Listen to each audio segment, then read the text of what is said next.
사도행전 21장 7절과 8절 말씀,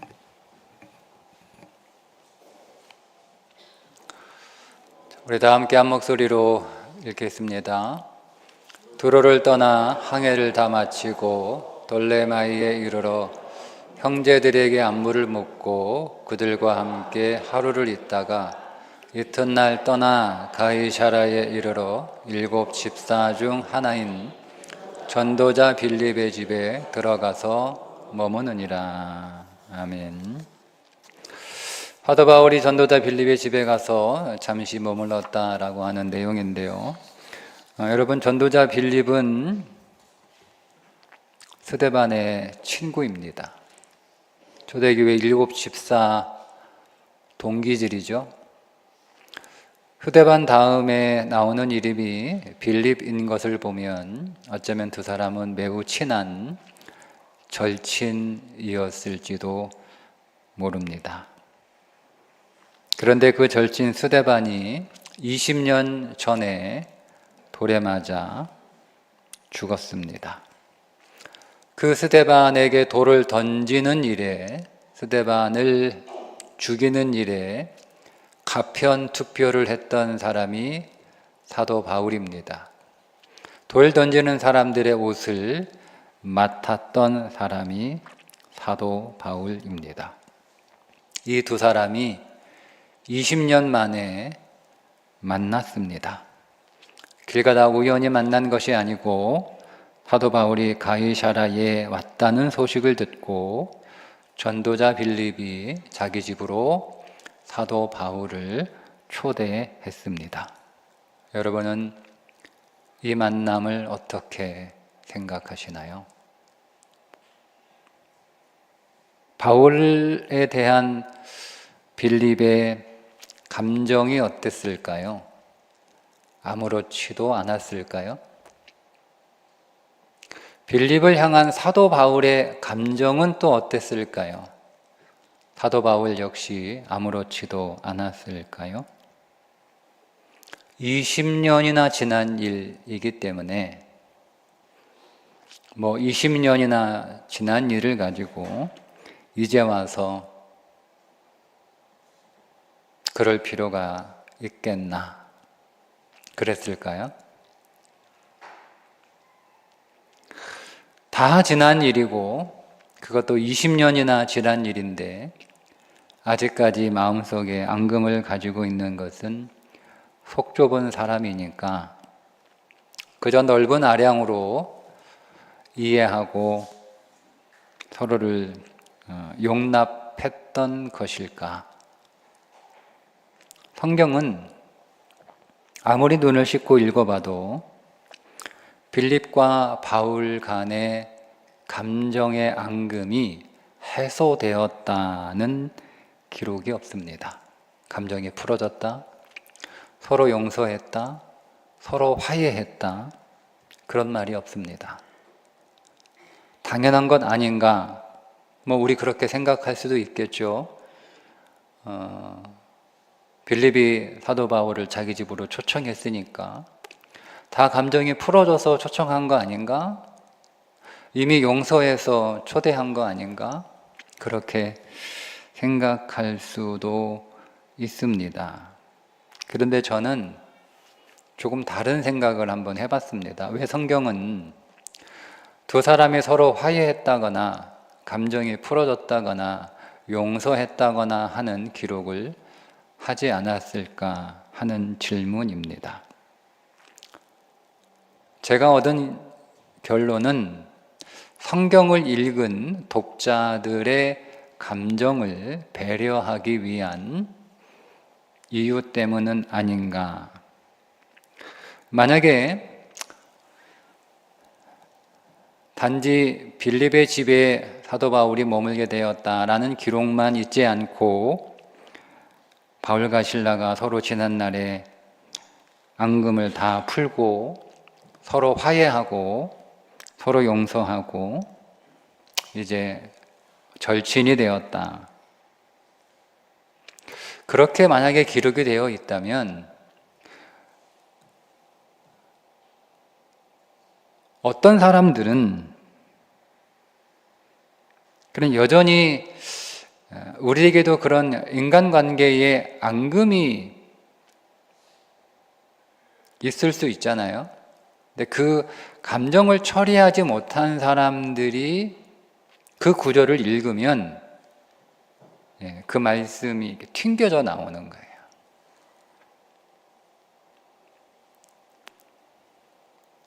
아니면 그렇게 해야 되는 줄 알지만, 우리 알잖아요. 그렇게 해야 된다는 것을 너무도 잘 알잖아요. 근데 우리가 그렇게 못하고 있잖아요. 그런데 그렇게 하는 사람의 성경에서 나오잖아요. 그러면 그걸 보면 나는 못하는데 저 사람은 사도 바울과 전도자 빌립은 서로 앙금을 해소했네, 서로 화해했네, 서로 감정을 풀었네. 이걸 읽어보면 그렇게 하지 못하는 나는 죄책감에 빠질 수 있습니다. 아니면 나는 못하는, 저 사람은 하는데 나는 못하니까 실패자라고 하는 실패의식에 사로잡힐 수도 있겠죠. 어쨌든 성경이 전도자 빌립과 사도 바울의 서로 간에 20년 묵은 앙금이 비로소 풀어졌다, 이렇게 우리가 그 어떤 감정을 구체적으로 성경이 우리들에게 알려주면 우리는 그 두 사람의 감정에 집중해서 그 다음 이야기를 읽지 못할 수도 있겠다. 저는 그래서 이 전도자 빌립과 사도 바울의 감정이 어떠했는지에 관한 성경이 침묵하고 있는 것은 그런 메시지인 것 같아요. 감정에 집중하지 마라. 이 두 사람의 감정이 어떠했는지, 이 두 사람의 감정이 풀어졌는지, 사이가 좋아졌는지, 여전히 그 감정에 앙금이 남아있는지 그 감정에 집중하지 마라. 그래서 성경은 우리가 전도자 빌립과 사도 바울의 이 만남에 관하여 그들의 감정이 어떠했는지는 모릅니다. 모르죠. 몰라요. 그러나 우리가 하나 알고 있는 분명한 사실이 있는데, 그건 이 두 사람의 감정이 어떠했는지는 잘 모르겠지만 분명한 건 그들이 복음을 위하여 서로 동역했다는 사실입니다. 그건 명백하잖아요. 그러면 이 말은 우리에게 어떤 메시지를 전달해 주려면, 감정이 해결되지 않아도, 감정이 서로 간에 해소되지 않아도 뭐 할 수 있다는 거예요? 동역은 할 수 있다는 겁니다. 그러니까 우리가 가지고 있는 오해가 있죠. 물론 우리가 동역을 하기 전에, 함께 사역하기 전에, 같은 교회에서 함께 신앙생활 하기 전에 감정이 다 풀어져서, 그래서 서로 화해하고 사이가 좋아지고 서로 용납한 상태에서 함께 동역하는 것 이상적이죠. 그렇게 서로 간에 오래된 감정의 앙금이 있더라도 함께 교회 일을 하다 보니 서로 이해하게 되고, 그래서 그동안 서로 간에 있었던 감정의 앙금들이 오해이기도 하고 상처이기도 하고, 그래서 동역하다가 그 감정이 싹 이렇게 풀어지면 그것 또한 이상적이죠. 더할 나위 없이 좋습니다. 그런데 여러분 다 경험해 보셨잖아요. 사람의 감정이라는 게 그렇게 단순하지 않잖아요. 사람의 감정만큼 정말 복잡하고 나도 내 감정을 모르겠어요. 그러니까 사람의 감정이라는 것은 그냥 이렇게 아주 단순하고 심플하고 그런 게 아니라는 걸 우린 너무 잘 알아요. 정말 감정은 굉장히 어려운 부분인 것 같아요. 굉장히 복잡한 오늘 우리의 영역 가운데 하나가 감정.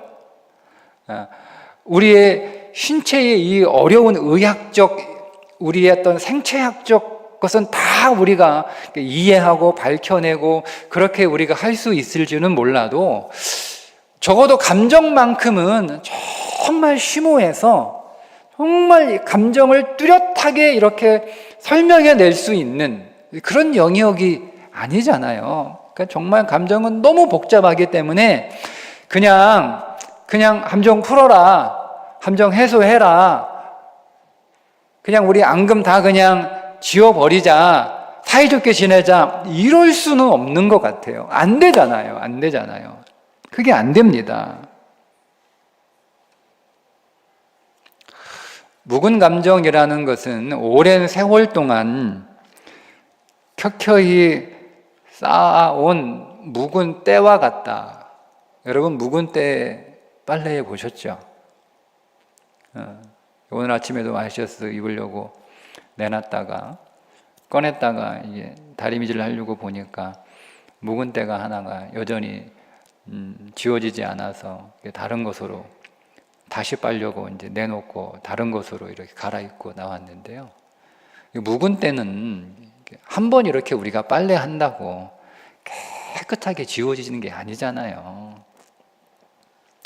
그래서 오늘 우리의 감정도 오랫동안 이렇게 묵혀온 감정, 오랫동안 쌓여온 감정들이기 때문에 그냥 어느 날 갑자기 확 한순간에 그렇게 해결되고 그렇게 씻어지는 것은 매우 어려운 것 같습니다. 때문에 우리가 감정을 다 해결하고 우리가 함께 신앙생활한다라고 하는 것은 사실은 불가능한 일이죠. 내가 감정이 아직 처리가 안 돼서, 내가 아직 감정이 해결이 안 돼서 죄송하지만 목사님 저 나중에 사역하겠습니다. 좀 감정이 정리가 안 돼서요. 저는 죄송하지만 그 핑계라고 생각합니다. 그러면 여러분 감정은 언제 해결될 건가요? 언제쯤이면 여러분 안에 있는 앙금들은 다 이렇게 해결이 될까요? 언제인지 모르잖아요. 언제가 될지도 모르고. 근데 여러분, 사역은 때가 있습니다. 지나가면 끝납니다. 마냥 우리가 내 감정이 해소되기를 기다릴 수는 있는 건 아니에요. 우리의 감정이 우리 안에 오랫동안 쌓여온 서로 간에 앙금이 있다고 하더라도 사역의 때가 오늘 우리 앞에 놓여 있을 때는 그 감정이 해결되기를 기다리는 것이 아니라 그 감정이 해결되기 때까지 사역을 미뤄두는 것이 아니라 그 감정을 어떻게 해야 되는 거예요. 사도 바울과 전도자 빌립의 감정이 어땠는지 우리는 알 수 없지만 그러나 분명한 사실은 두 사람은 복음을 위해서 동역했다는 것입니다. 빌립이 사도 바울이 가이사랴에 왔다는 소식을 듣고 자기 집으로 초대해서 머물게 합니다. 계속 같이 살려고 그러면 못하겠죠. 그죠? 잠시 며칠 머물다 가는 겁니다. 그 정도는 할 수 있죠. 여러분, 우리가 서로 감정 있는 사람과 함께 동역하는 거는요, 잠깐입니다. 매일 얼굴 맞대고 그렇게 지내라는 것도 아니에요. 그냥 잠시 우리에게 주어진 그 사역을 함께 하자는 거죠. 동역하라고 해서 사랑하라는 것도 아니고요. 동역하라고 해서 친해지라고 하는 것도 아닙니다. 우리는 그런 오해를 가지고 있어요. 내가 이 사람하고 같이 동역을 하면 내가 이 사람을 사랑해야 돼. 내가 이 사람하고 동역하려면 내가 이 사람하고 친해져야 돼. 그렇게 되면 물론 좋죠. 이상적이죠. 이상적입니다. 그런데 꼭 하기 때문에 내가 이 사람을 사랑해야 되고, 또 같은 교회 생활, 같은 사역을 하기 때문에 내가 이 사람하고 친해져야 되고, 그건 아니에요. 복음을 위해서 그리스도의 몸을 세우기 위해서 함께 주어진 일을 동역하라는 겁니다. 저는 그래서 사도 바울과 전도자 빌립이 잠시 복음을 위해 동지가 되었다고 볼 수 있다. 그들의 속마음은 알 수 없죠. 성경은 거기에 관하여 침묵하고 있으니까 어쩌면 그들의 속마음은 여전히 불편했을 수도 있겠다. 불편했을 수도 있겠다. 그런데 그 불편한 감정을 잠시 내려놓은 거예요. 그리고 이성적으로 동역을 한 겁니다. 지금은 내가 필요하니까. 저 사도 바울이 에게 있어서 지금 전도자 빌립은 지금 사도 바울에게 내가 필요하다는 거죠.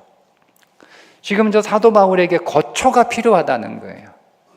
그래서 예루살렘으로 가기 전에 잠시 우리 집에 머물라고, 감정은 불편한데 이성적으로 내가 필요하구나. 내가 저 사람을 섬겨야겠다. 이성적으로.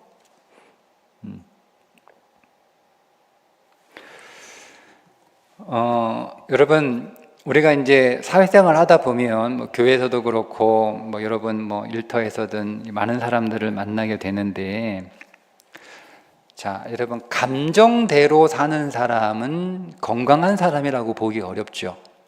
그렇죠? 막 감정에 이렇게 휘둘리고 감정에 오르락내리고. 그러니까 만약에 여러분 사람이 감정대로만 산다고 한번 해보세요. 여러분, 우리 자녀들이 공부를 감정대로만 해요. 감정대로. 오늘 공부 왜 안 해? 하기 싫어서. 오늘 학교 왜 안 가? 가기 싫어서. 여러분, 이렇게 한다 생각해 보세요. 여러분, 감정을 야, 내가 오늘 너의 감정을 존중해서 공부하지 마라. 공부하기 싫은데 억지로 공부하면 큰일 나. 오늘 학교 가기 싫죠? 그래. 학교 가기 싫은데 억지로 학교 가면 큰일 나. 애들하고 싸울 수도 있고, 막 수업 시간에 막 선생님한테 막 그럴 수도 있고, 그러다가 너 공부하기 싫은 거 억지로 가서 학교에 누워 있다가 선생님이 한마디 하면 또 확 열받아가지고, 그러니까 안 돼. 큰일 나. 그러니까 학교 가기 싫으면 학교 가지 마. 여러분, 건강하다고 보기는 어렵지요. 여러분 감정, 그러니까 일하기 싫어요. 오늘 회사 가기 싫고, 오늘 장사하기 싫고, 일하기 싫어요. 오늘 회사 왜 안 가? 가기 싫어. 기분 나빠가지고. 오늘 우울해가지고. 그래, 안 가. 그 일 안 해. 그렇게 여러분, 감정대로 살아가는 그런 사람을 우리가 건강하다, 이렇게 말하지는 않잖아요.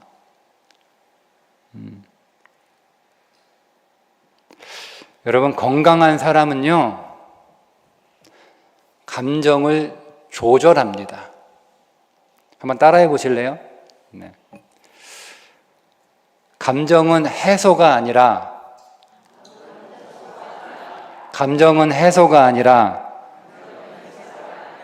감정은 조절하는 것이다. 여러분, 감정은 해소하는 게 아니에요. 감정은 조절하는 거예요. 내 감정을 내가 조절하는 거예요. 그래서 자기 감정을 잘 조절하는 사람을 건강한 사람이라고 부릅니다. 그런데 유독 신앙생활에서는 감정을 조절하지 않습니다. 학교 가는 건 다 감정 조절해요. 여러분, 일하는 건 다 감정 조절해요. 그런데 유독 신앙생활 할 때는 감정을 조절하지 않습니다. 옳은 일입니까? 건강한 신앙인이라고 말할 수 있을까요?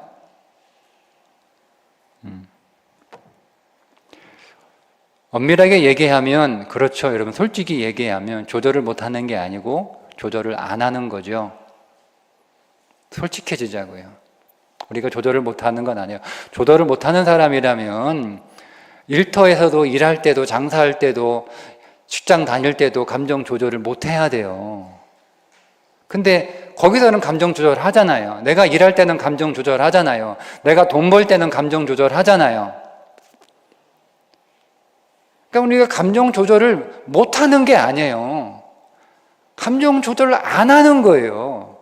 안 하는 거예요. 그러니까 유독 신앙의 영역에서는 감정을 조절하지 않아도 된다라고 생각을 하는 거죠.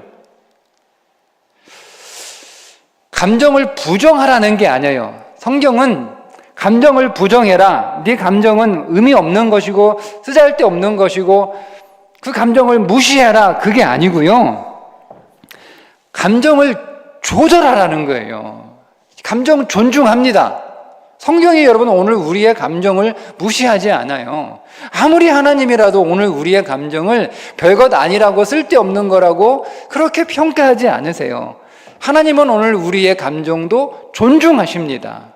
그런데 하나님은 우리에게 성경을 통해서 이 두 사람의 이야기를 통해서 감정을 조절하라는 거예요. 조절하는 거예요. 무엇을 위해서? 복음을 위해서. 감정을 조절해라. 예수를 죽이기 위해 손을 잡았던 사람들이 있습니다. 그 대표적인 사람이 바리새인과 헤롯 당원들입니다. 마가복음 3장 6절에 이렇게 말씀하고 있습니다. 바리새인들이 나가서 곧 헤롯 당과 함께 어떻게 하여 예수를 죽일까 의논하니라. 바리새인들과 헤롯 당은 함께 할 수 없는 사람들입니다. 헤롯 당은 헤롯 안티파스를 지지하는 사람들입니다. 그런데 이 헤롯 당은 유대인의 메시아 운동을 반대하는 사람들입니다. 그러니 바리새인들과는 결코 하나가 될 수 없는 사람들입니다. 서로 원수 같은 사람들이고 항상 사사건건 부딪혔던 사람들이고 늘 대적했던 사람들이 바리새인과 헤롯 당원들입니다. 그런데 그들이 예수를 죽이기 위하여 하나가 되었습니다. 서로 손을 잡았습니다. 적대적인 두 집단이 예수를 죽이기 위해, 즉 예수를 중심에 두고 연합을 했습니다. 예수님을 죽이기 위해 서로의 감정을 조절한 겁니다. 그리고 그 예수를 죽이기 위해 연합했습니다.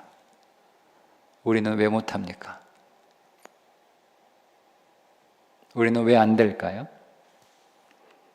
원수 사이라도 예수를 그 중심에 두니까 연합이 되는데, 그러면 우리도 예수를 중심으로 동역할 수 있지 않겠습니까? 불가능한 게 아니죠. 전도자 빌립에게 중요한 사람은 누구였을까? 그의 절친 스데반이었을까요? 예수님이었을까요? 사도 바울에게 중요한 사람은 누구였을까요? 이 전도자 빌립과 사도 바울에게 두 가지 공통점이 하나 있었는데, 하나가 예수 그리스도라고 하는 공통점이 있습니다. 두 번째 공통점은 이들에게 사명이라는 공통점이 있었습니다. 전도자 빌립도 사도 바울도 그들에게는 복음 전파라고 하는 사명이 있었습니다. 그러니까 개인적인 감정이나 과거의 갈등이나 하는 것들이 하나님 나라의 복음 전파를 하는 그 목표와 사명보다는 더 중요하게 여겨지지 않았습니다. 우리가 오랫동안 한 교회에서 생활하다 보면 이런저런 일로 인해서 좋지 않은 감정들, 그런 추억들, 그런 기억들, 그리고 그것들이 지금까지 어떤 감정으로 이어져 올 수 있습니다.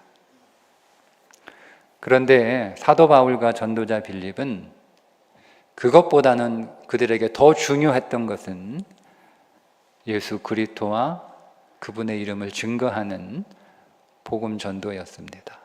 그래서 내려놨습니다.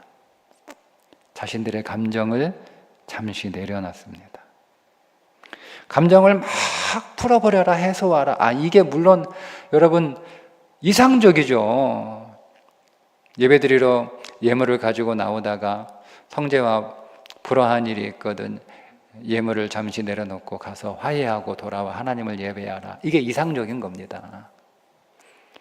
말씀드린 것처럼 잘 안 돼요. 저도 잘 안 돼요. 근데 이거를 내게 주어진 사명을 위해서 잠시 내려놓는 거예요.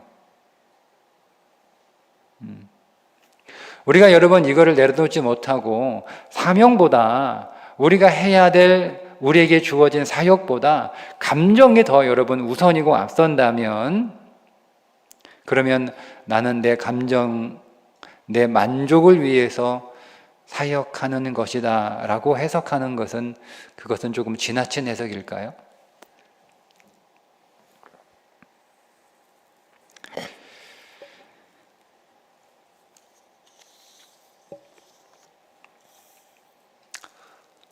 사역은 일이 아니라 경건입니다. 다시 한번 여러분 따라 해보시겠어요? 사역은 일이 아니라 경건이다. 사역은 일이 아닙니다. 우리가 사역을 일로 생각하면 그냥 일을 내가 잘했다, 일을 못했다, 내가 일을 하면서 일하는 실력이 늘었다, 여러분 이게 중요하겠지만 사역은요 일이 아니라 경건입니다. 사역은 일이 아니라 경건입니다. 그래서 사역은 일이 아니라 경건이기 때문에 이 사역을 통해서 그리스도가 나를 더 다스리셔야 되는 거예요. 내가 이 사역을 통해서 그리스도로 더 충만해져야 되는 거예요. 그래서 사역은 일이 아니고 경건입니다. 그러니까 우리가 사역을 일로 하게 되면 그냥 그 일을 잘하는 것, 아니면 그 일을 못하는 것, 그리고 그 일로 인하여 생겨나는 여러 가지 감정, 이런 것들이 더 중요하게 되죠. 근데 사역은 일이 아니에요. 사역은 경건입니다. 사역의 핵심은 그 사역을 잘하는 게 아니고, 사역의 핵심은 그걸 통하여 내가 더 경건해지는 거예요. 내가 이 사역을 통해서 더 경건해지는 거예요. 그래서 오늘 우리의 사역의 중심이 사람이 아니고, 그래서 복음이어야 되는 거예요. 복음. 그때 오늘 우리에게 있어서는 복음이 우리에게 더 중요한 것이고, 복음이 오늘 우리의 사역의 중심이기 때문에 우리 안에, 인간관계 안에 어쩔 수 없이 생길 수밖에 없는 감정의 여러 가지 불편한 마음들이 생길 수밖에 없지만, 그것을 잠시 내려놓고 동역할 수 있는 거죠. 사역이 일이라면 그냥 내가 혼자 잘하면 됩니다. 아무런 문제 없습니다. 사역이 일이라면. 그런데 사역은 늘 함께 하는 거예요. 교회 사역은 항상 함께 하는 거예요. 교회 사역은 혼자 일하는 것이 없습니다. 그래서 교회 사역은 혼자 일할 수 있어도 혼자 일해서는 안 됩니다. 왜요? 일이 목적이 아니기 때문에 그렇습니다. 함께 해야 되는 거예요. 왜요? 경건이기 때문에 그렇습니다. 한 해 동안 우리가 하나님께서 우리에게 주신 사역들 잘 감당하고 여러분 성실하게 섬겨주셔서 우리 교회가 이렇게 조금씩 더 좋은 모습으로 세워져 갈 수 있게 된 것을 감사를 드립니다. 우리가 더 여기에서 더 성장했으면 좋겠습니다. 우리 교회가 내년은 더 성숙한 사역이 되었으면 좋겠습니다. 일을 잘하는 사역을 뛰어넘어 우리의 사역이 경건이 되었으면 좋겠습니다. 혼자 잘하는 사역을 뛰어넘어 함께 동역하는 사역이 되었으면 좋겠습니다. 그렇게 되기 위해서 우리의 사역의 한가운데, 우리의 마음의 한가운데 복음이신 우리 주 예수 그리스도가 중심에 계시기를 주님의 이름으로 축복합니다. 기도하겠습니다. 하나님 아버지, 오늘 우리의 모든 사역의 한가운데 주님 계시옵소서. 우리의 모든 사역의 목적이 오직 주님이게 하여 주옵소서. 감정은 해소하는 것이 아니라 감정은 조절하는 것이고, 우리의 사역은 일이 아니라 우리의 사역은 경건인 것을 다시 한번 마음에 새기며 우리의 사역이 더 성장하고 더 성숙해지고 더 영성적이기를 원합니다. 한 해 동안 수고한 우리의 모든 열심과 섬김 주님 꼭 기억하시고 이 땅에서나 또 하나님 앞에서 우리에게 충분히 보상해 주시는 줄 믿습니다. 불러주신 것도 감사한데 우리에게 상 주시니 더욱 감사합니다. 하나님, 우리가 이 믿음 안에서 더 영성적 그리스도인이 되어갈 수 있도록 인도하여 주옵소서. 예수님의 이름으로 기도합니다. 아멘.